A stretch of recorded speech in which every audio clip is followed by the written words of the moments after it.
You're listening to a joint podcast episode from Eden Church and Uncommon City, two communities walking together through the prayer practice. Each week, we're creating a space for honest conversation about what it really means to talk to God, listen to His voice, listen for His voice, and live a life shaped by prayer. These episodes aren't polished teachings at all. They're sort of real-time reflections with voices from our communities. Whether you're listening on your commute, during a walk, or with journal in hand, we're glad that you're with us. Let's take a breath and enter into the conversation. Now, for more information about Eden Church, visit edenchurchclt.com, and to learn more about Uncommon City, visit uncommon.city.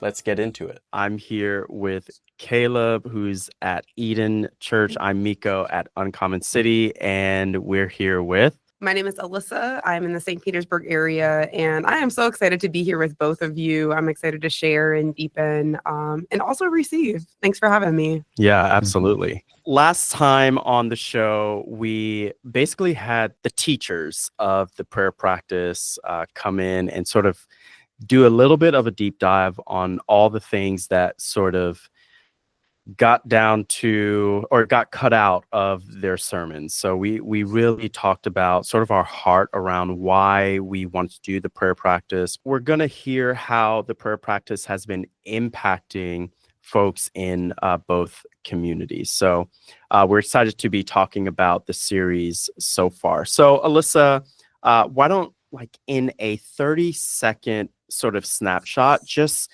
share what you do in St. Pete and how faith sort of integrates with what it is that you do. Well, I am a local doula. I am a birth worker, both by practice and again by calling. And I am a diversity, equity, inclusion, justice, and belonging practitioner in many ways. And I think that a lot of that really intersects with my faith, primarily because at the core of who I am, I know whose I am, and that this work is so much deeper. I always say it's bigger than birth. It's bigger than justice work. It's bigger than anti-racism work. It's the work of God in me and through me, through the families that I touch, through the communities that I impact. And I am a prayerful person by nature, and that then bleeds into the work that I do.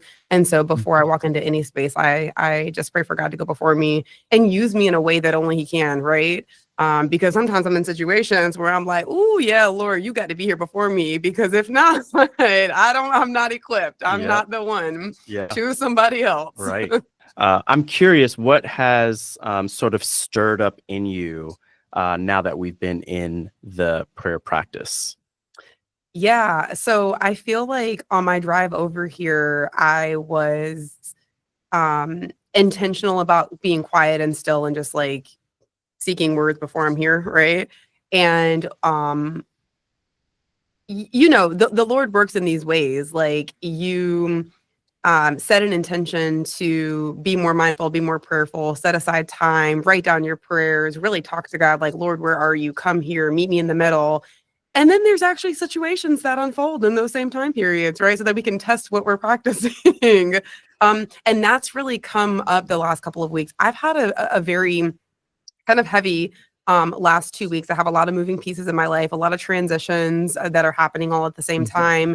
And I feel the presence of God in the middle and in those spaces. And I think it's because I have been more intentional about not just setting aside time, but having prayer be the ongoing sort of practice in my head and heart space. And there was one word that you had shared, Miko, where you talked about how Jesus prayed and His disciples watched Him in these like sacred spaces, or in these, like, there was, I can't remember the exact terminology, but Jesus went to this specific place and prayed. And we like to think, and I think that you maybe related it to like heaven being somewhere far away or somewhere in the distance, right? But really heaven is all around us. It's the air that we breathe. Yeah. And I've kind of taken that experience as prayer is the air that I breathe, right? In the thoughts that are at the red lights and in the thoughts that are before the doors, that prayer is my constant heart posture. And because of that, in these transitions and in these heavy moments, I don't feel as lonely, or not just lonely, but not as alone. Yeah. I feel like there's a passenger, in my car, like tangibly. And because of that, it's not as heavy. In terms of your own understanding of prayer prior to the prayer practice, these first two movements of the prayer practice, and where you are now, what has shifted? And has there been sort of a moment that has surprised you in terms of learning about prayer? We all ask, like, am I doing this right? Yeah. Right? Yeah. Like, you spend your childhood just like sitting in these quick bedtime prayers, right? And you think, God, am I doing this right? Like, are you on the other end? Is there someone receiving the desires of my heart and collecting my fears on the other side of this line? And I think that through the practice of prayer these last few weeks, I've settled into this affirmation that there is reception on the other line.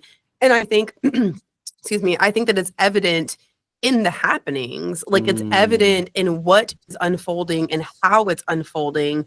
And sometimes I look back, whether it's a day later or a week later, or, my life is a testimony. So when I look back years later, all I can think is, like God was really there, right? Yeah, because there's no other explanation for how we got to where we're at. Yeah. And what I have been reminded of in this community, is that one, like, we're not alone, and other people are also praying with us and for us. So if my prayer doesn't seem right, if I'm not doing this right, someone else is also doing it with me and behind me. Sure. And that feels good. And then the other thing is that who I am is enough, right? And God knows my heart even when I don't have the words. So whether I'm silently praying in the car before I walk into a meeting or with a client, or to have these really, really hard conversations that I've had to have the last couple of weeks, or if I'm on my knees with an intentional prayer time, God knows either way. And so I can't get it wrong, right? He's going to meet me in the middle. Yeah. And I think one of the challenges for me in this prayer practice is sort of a continuation around abiding, meaning like, I want to look back and know that he was with me. Like, I really want to know right now.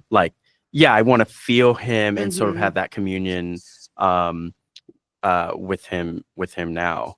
Yeah, Alyssa, I think what I was hearing for you, well, two things. One, just that there is a God on the other end that cares and wants to hear.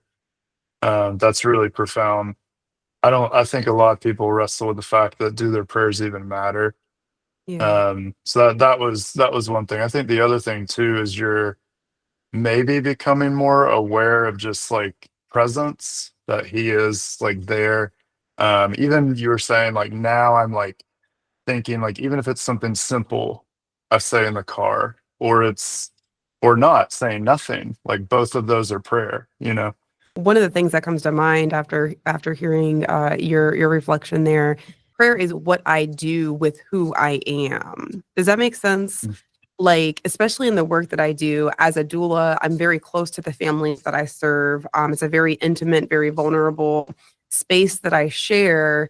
And when I have committed my life to the calling over my life, I am prayerful in every act that I offer. Does that make sense?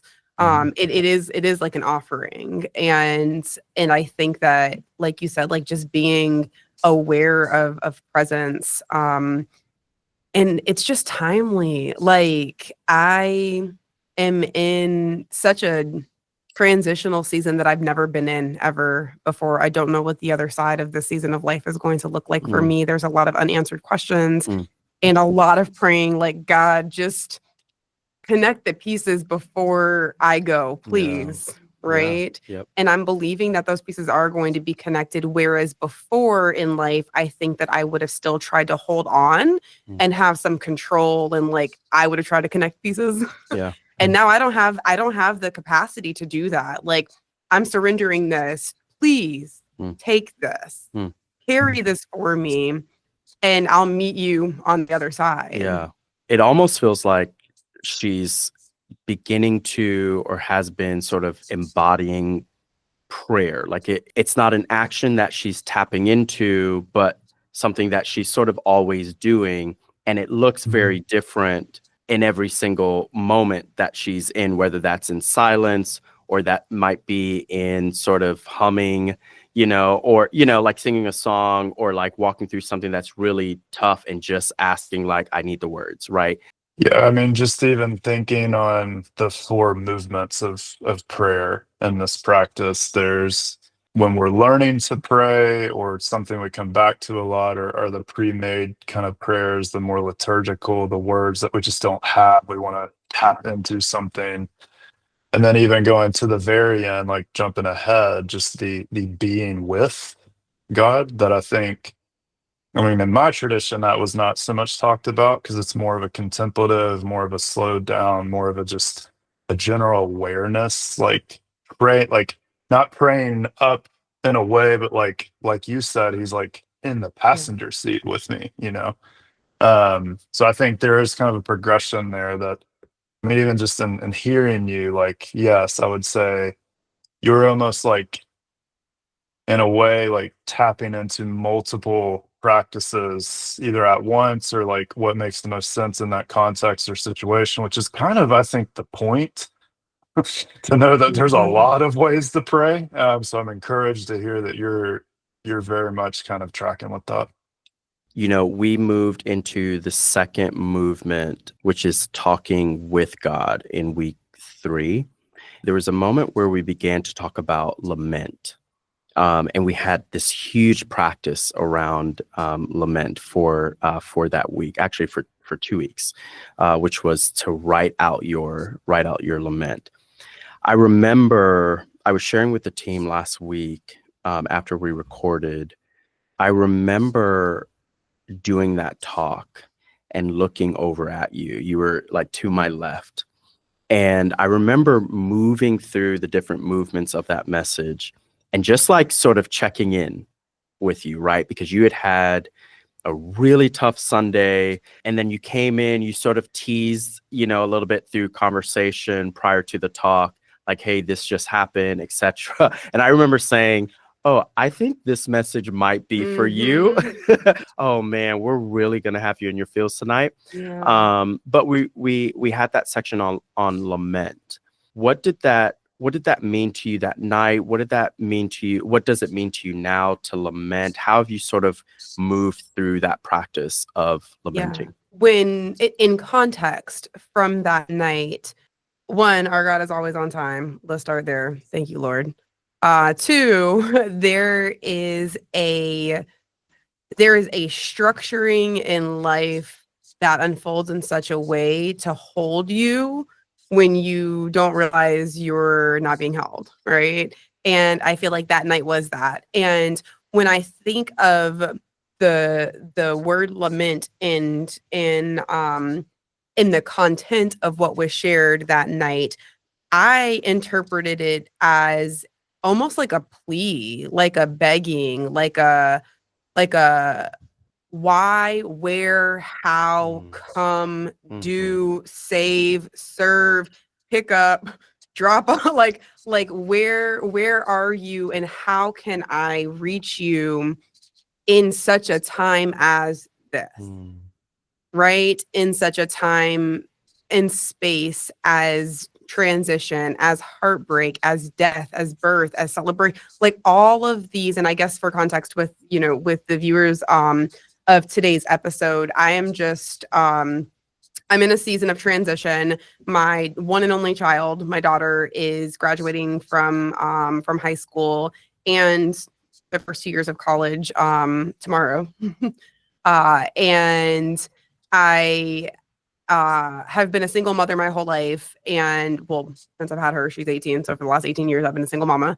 And her and I are very, very, very close. And we do life together. Everything we do has been together. And I'm in a season of grieving prior to her leaving for college. And in the same breath, I am so excited and so proud and so happy and full of just like these polarities of experiences. And then layered onto that, I have accepted a new role recently, which is a big role that's, allowing me to spread my influence nationally rather than just locally.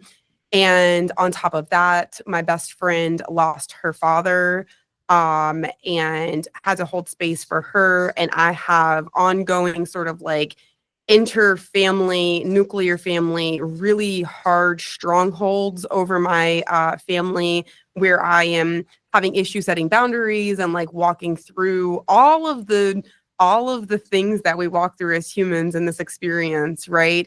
And it just so happened that Sunday, they all like came to a peak all at the same time. Yeah. And I left, I remember, and thought I had wanted to hang out afterwards and thought I wanted to be in community with people afterwards. And I actually was like, nope. I just because we had started the pour over. Yep. Right. And you're like, yeah, gotta go. Gotta meet God in the front seat, in the passenger seat. Okay. Yeah. And what happened was that plea came out, right? That yearning for God to just be here. Please hear me, hold me, meet me, show me, protect me, guide me, let me know what you would have me do next in all of these spaces, right? Because I can't hold it alone, and I don't know what to do. So make it clear abundantly, guide my steps, guide my connections, guide my conversations, guide my tongue, guide my thoughts. And I have found myself, really almost every night for the last couple of weeks, repeating these things in the middle of the night because I'm not sleeping right now. Yeah. Lots and lots and lots of anxiety, lots of big feels, right? And it's interesting because you still have to show up in the spaces that you've been called to be, and you still have to serve, and you still have to take off and put on and be present for someone else's experience, which is just as could be heavy or important or transformative or igniting or vulnerable or intimate or sacred or special. And as a servant, as a human who has been called to be in these spaces, you have to play both, and then you're triggered or activated in your feelings because you're seeing something, whether that something that you've experienced it or something that you're longing for, right? These beautiful relationships and these beautiful just like moments with people. So God, come, where are you? Is lament for you weakness or a strength? That's a good question. I feel like it would be a strength. It is a strength. I think that I am currently in a season of where I feel weakened, right? And to be able to call out in such a way demonstrates strength and resilience and a fire that's lit enough to keep reaching, right? And I struggle with the word resilience, just because of the heaviness of carrying things. But that's the word that comes to mind. So I believe that lament to me in this season is an act of strength and an act of courage, and almost like this vulnerable courage, right? Like I'm brave enough to ask maybe just one more time, right? To seek you just one more time in Right. this space. Yeah. No, I love that. That Mhm. I want to chew on the courage part. That was so good. In terms of prayer, when you just think about prayer, and at Uncommon City, much like Eden, we want to make sure like we're showing up not as experts. There's still so much that I myself, need to grow in when it comes to prayer. I think Caleb would say the same. And when I think about prayer, so much of my background, and I shared this in the last episode, like so much of my background has been, there's been sort of a perfectionism around prayer. When I first came to the Lord, came to know the Lord in a real way, I thought like if you're really good at prayer, you're praying for 3 or 4 hours and you're doing that in the morning and you're like praying quote unquote fervently, which really sort of equates to very loudly and bombastically, so that people would know that you're a prayer person. And I continued that throughout a great deal of the beginning years of my life. And over the last like 5 or 6 years, I've really sort of shifted around what prayer really is. And as we sort of talked about in movement 2, um, basically both the first 2 movements is prayer is really kind of conversating with God. It's just kind of sitting, right? It's going on a drive. It's sitting out, on the beach or going to coffee with God, or it's really just sitting and listening to God too, right? But a lot of that, so much of what we're talking about is not necessarily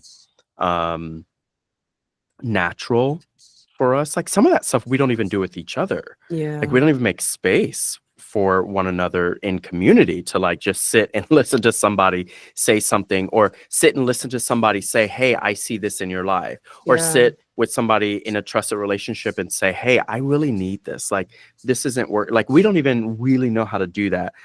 Plug, we'll be going through that in July at Uncommon City. Anyway, I'm curious when you think about prayer, though, again, not as an expert, but someone who is also learning and shifting into sort of that realness with the Lord. Where do you feel tension about prayer? Where do you feel uncertainty about prayer? Where are you like, I don't know if this is prayer, or I don't know if this is right, or like where are you feeling sort of those tensions? Maybe it's consistency. Maybe it's like I just don't pray enough, like or not enough. I'm not praying regularly and I need to, or I'm not sitting in silence. A lot of prayers like just speaking. Like where are you feeling that tension or uncertainty? A few areas come to mind.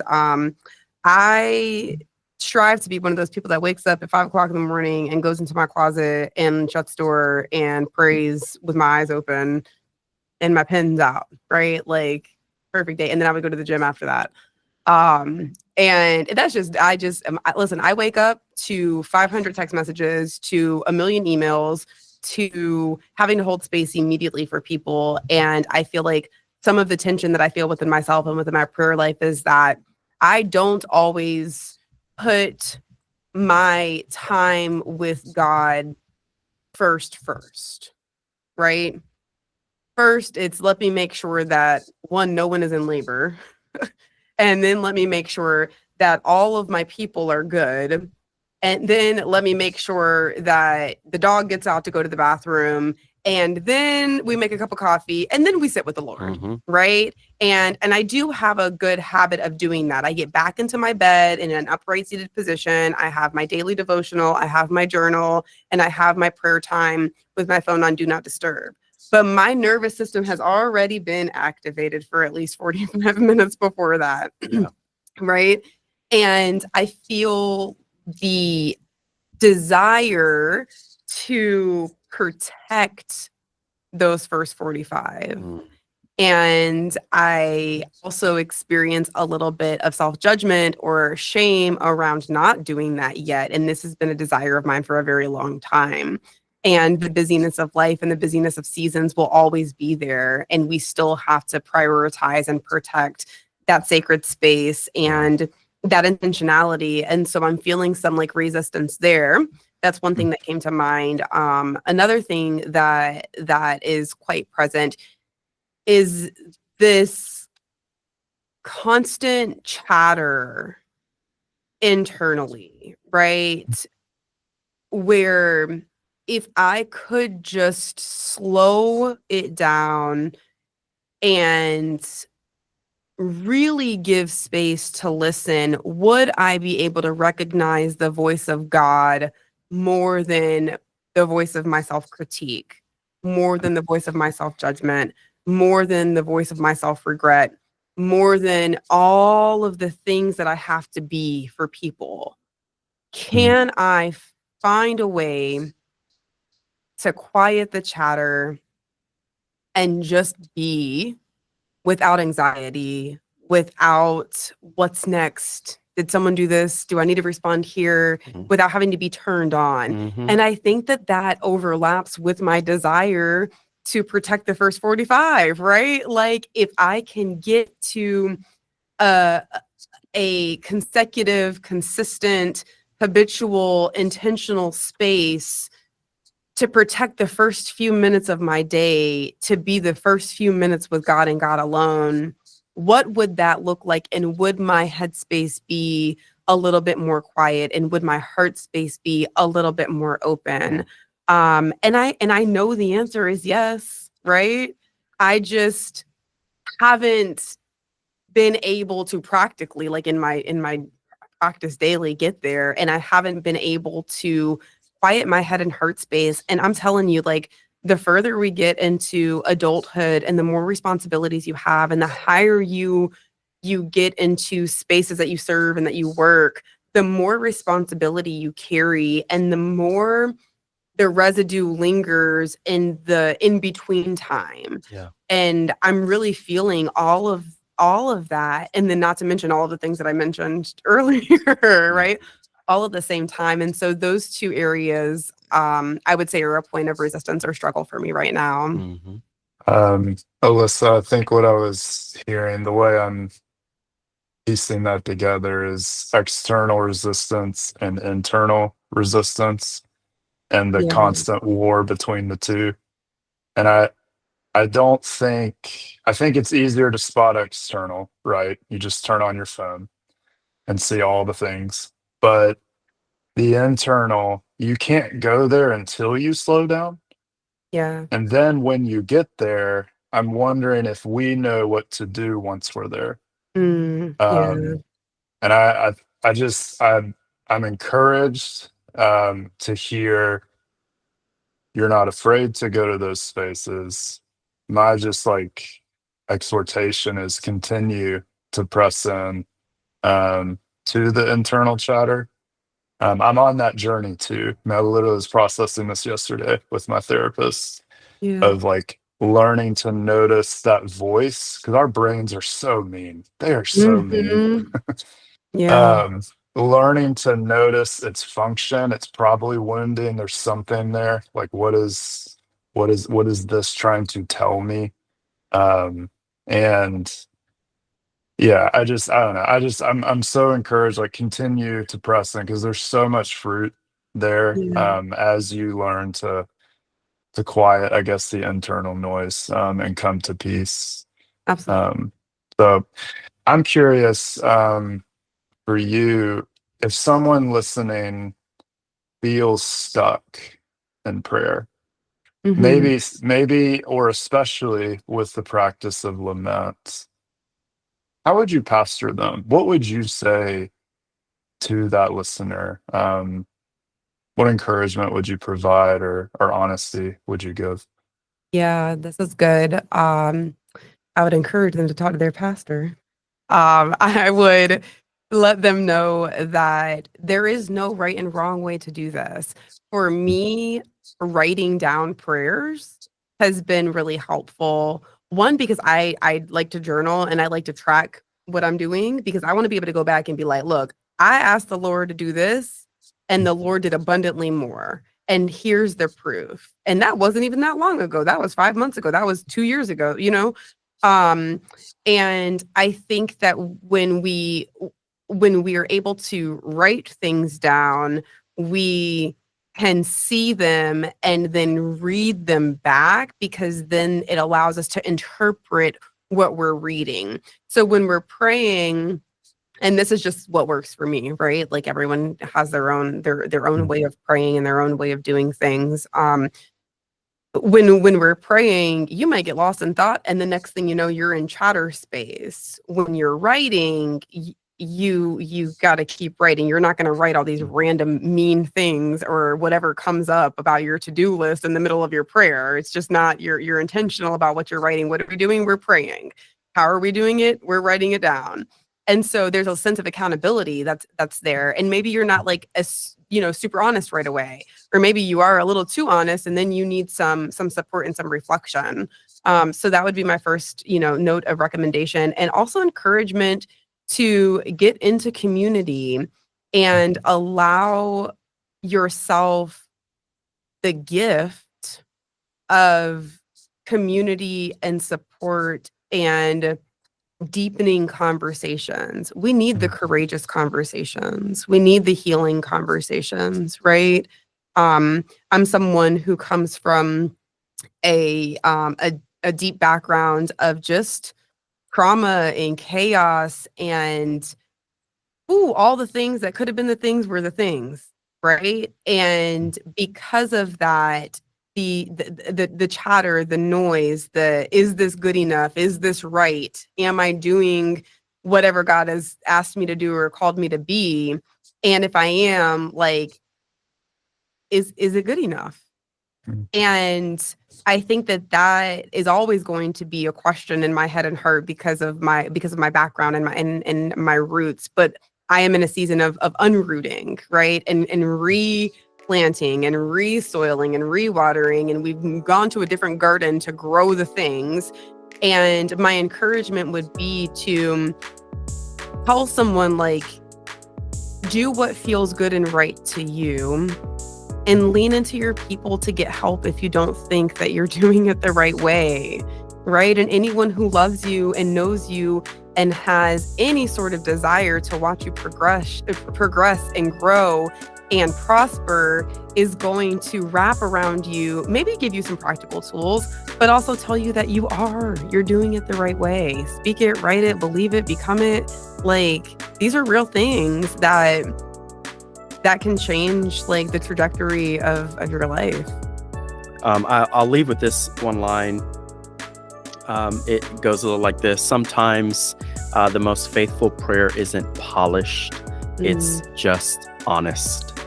And I think that's sort of what we're exploring in the prayer practice. So thanks again, you guys, for being on the podcast with us today.